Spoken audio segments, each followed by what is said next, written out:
दोस्तों, Indian railway finance corporation limited यानी IRFC की बात करें तो स्टॉक के अंदर आज तेजी बनी इंट्राडे में अच्छी खासी। और इसके पीछे है काफ़ी बड़ी गुड न्यूज।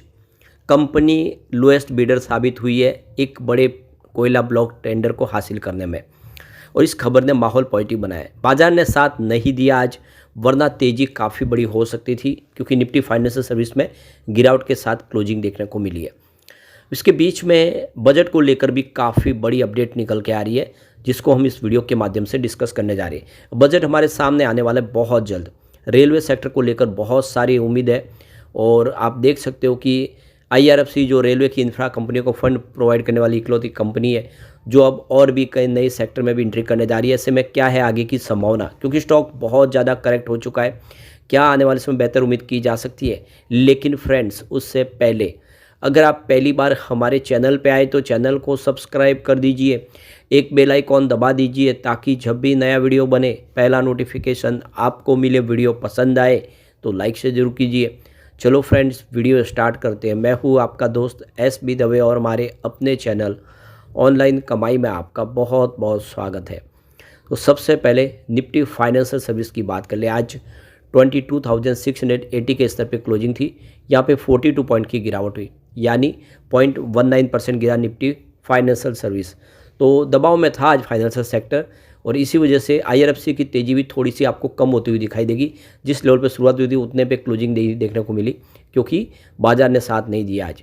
और ऑलरेडी आप देख सकते हो कि कल बाजार भले ही पॉजिटिव क्लोजिंग दी हो, लेकिन जिस तरह से एफआई बाजार में अभी भी तूफानी बिकवाली कर रहे, बाजार में बड़ी तेज़ी की संभावना अभी हम नहीं देख पा रहे, क्योंकि कल 8,000 करोड़ की भारी भरकम बिकवाली की है एफआईआई ने, और ये अभी तक बाजार के लिए एक अच्छा सिग्नल नहीं है। लेकिन बाजार को पूरा सपोर्ट मिल रहा है डीआई की तरफ से। डीआई जम के खरीदारी कर रहे हैं, और इससे एक बात तो समझ में आ रही है कि इंडिया के जो बड़े फंड हाउस है वो पूरा भरोसा करें इस समय हमारे इंडिया की इकोनॉमी पे, और आने वाले समय $5 ट्रिलियन की इकोनॉमी बनने की तरफ आगे बढ़ रही है इंडिया, जो सच साबित होते हुई दिखाई दे रही है। आज आईआरएफसी ने तो बेहतर किया ही है। स्टॉक की शुरुआत देखो कि 140 पर पॉजिटिव शुरुआत हुई। क्लोजिंग कल की 135 के आसपास थी। काफ़ी शानदार शुरुआत की, पर यही दिन भर का आई है। यहाँ से तेज़ी बन नहीं पाई, यहाँ से प्रॉफिट बुकिंग शुरू हो गई। इस वजह से 134 का इसने लो बनाया। स्टॉक निचले लेवल पे भी गया, यानी दिन में स्टॉक के अंदर गिरावट भी देखने को मिली, लेकिन अंत में अच्छी बात है कि क्लोजिंग 137 के आसपास रही है, जहाँ पे 1.29% की हमें तेज़ी देखने को मिली। यानी शुरुआत पॉजिटिव हुई और स्टॉक गिरावट में भी गया, लेकिन क्लोजिंग अच्छी खासी रही। अब आप ये देख ही सकते हो कि स्टॉक में पिछले 4 ट्रेडिंग सेशन से लगातार गिरावट हो रही है, 8 जनवरी से लेके 13 जनवरी तक। स्टॉक आप देख सकते हो कि वैसे तो काफ़ी बेहतर किया था, 3 जनवरी को 156 तक पहुंच गया था, लेकिन उसके बाद में इसमें गिरावट का दौर शुरू हुआ।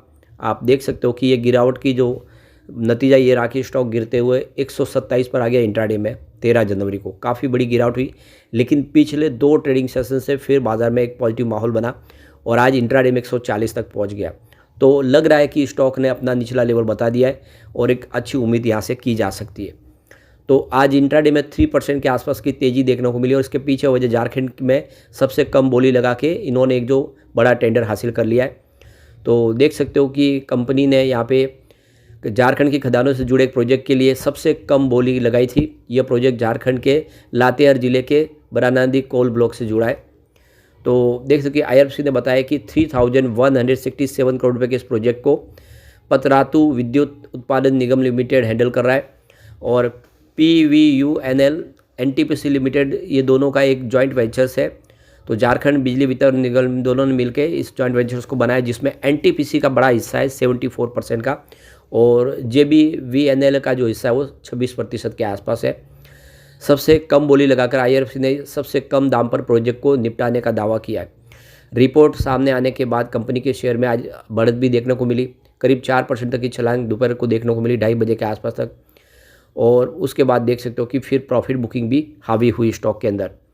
इससे पहले ही देख सकते हो कि रेलवे एनर्जी मैनेजमेंट कंपनी, यानी देख सकते हो कि REMC के साथ में इन्होंने एक पार्टनरशिप की है रिन्यूएबल एनर्जी सेक्टर में प्रोजेक्ट फाइनेंस करने के लिए। दोनों की डील का जो मकसद है कि आने वाले समय रिन्यूएबल सेक्टर में भी कंपनी कुछ नए प्रोजेक्ट के लिए फंड प्रोवाइड करेगी।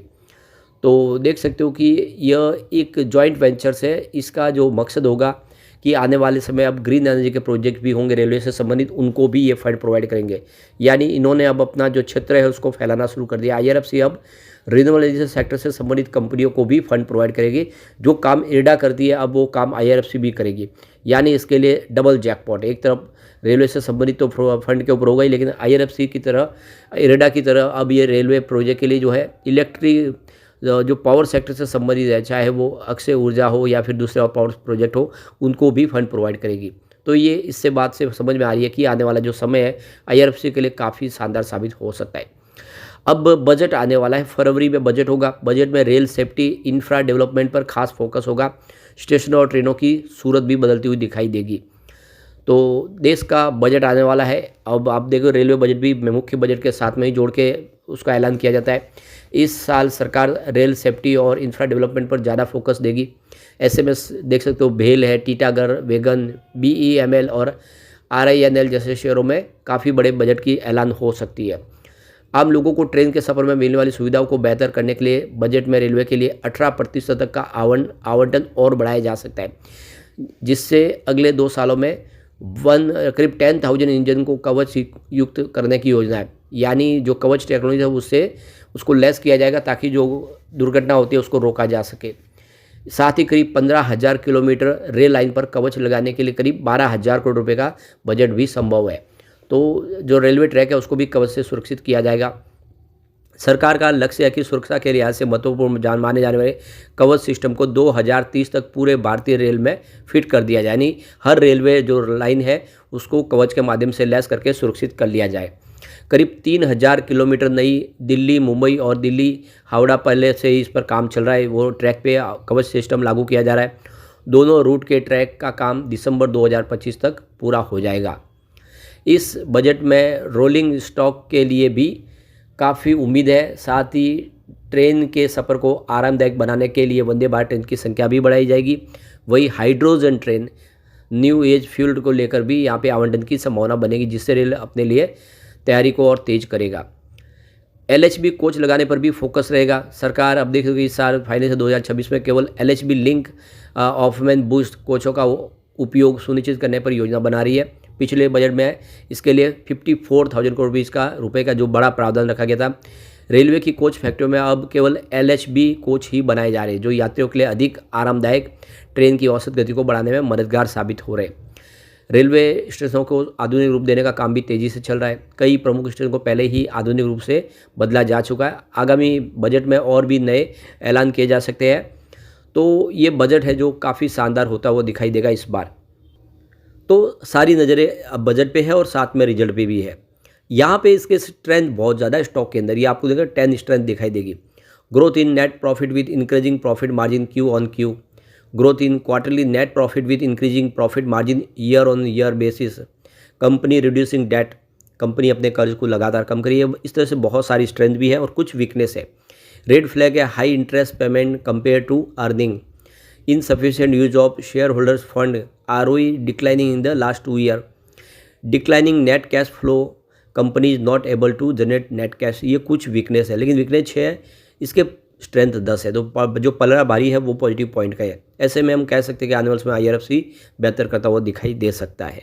लेकिन फ्रेंड्स, कोई भी इन्वेस्टमेंट करने से पहले अपने फाइनेंशियल एडवाइजर से एडवाइज ले ले या अपना खुद का रिसर्च करें, क्योंकि मैंने वीडियो आपके एजुकेशनल पर्पज़ के लिए ही बनाया। वीडियो पसंद आए तो लाइक से जरूर कीजिए और चैनल को सब्सक्राइब कर दीजिए। Thank you friends.